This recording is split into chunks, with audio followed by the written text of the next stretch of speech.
என்னெல்லாம் அவதூறுகள் நம்ம விஜய் மேல சொல்லி மக்களை நம்ப வைக்கலாம், என்னெல்லாம் சூழ்ச்சிகள் நம்ம விஜய் மேல பண்ணி மக்களை நம்ப வைக்கலாம்.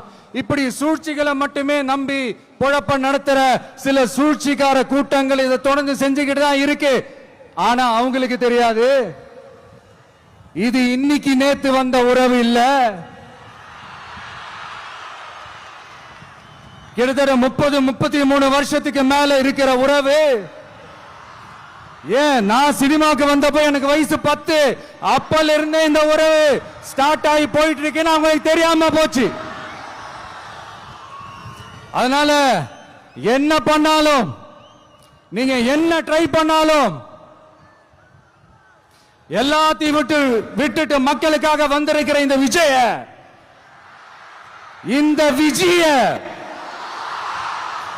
மக்கள் ஒரு நாளும் கைவிட மாட்டாங்க.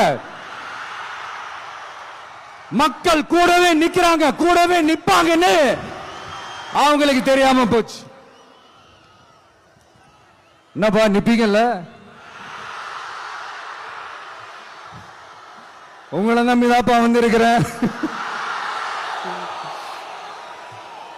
அதான் இந்த சத்தம் தாங்க வாழ்நாள் பூரா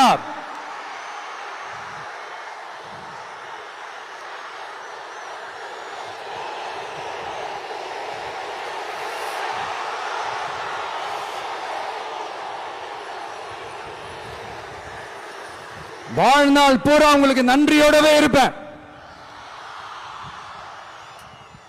இப்போ நம்ம காளிங்கராயன் அவர்கள் அணையை கட்டுறதுக்காக பவானிக்கு போய் பார்க்கும்போது ஒரு இடத்துல ஒரு பாம்பு வந்து உட்கார்ந்துச்சான், படுத்துச்சான். அது படுத்த இடத்துல தான் அவர் அணையை கட்ட ஸ்டார்ட் பண்ணாராம். அப்புறம் அந்த பாம்பு வளைஞ்சி நெளிஞ்சி போற இடத்துல எல்லாம் கால்வாயை வெட்டினார்னு சொல்லி சில வாய்மொழி கதைகள்லாம் சொன்னாங்க. தண்ணியை சேமிச்சு வச்சு குடிக்கிறதுக்கும் விவசாயத்துக்கும். தம்பி கீழே இறங்கு, தம்பி கீழே இறங்குப்பா, பிளீஸ் கீழே இறங்குப்பா.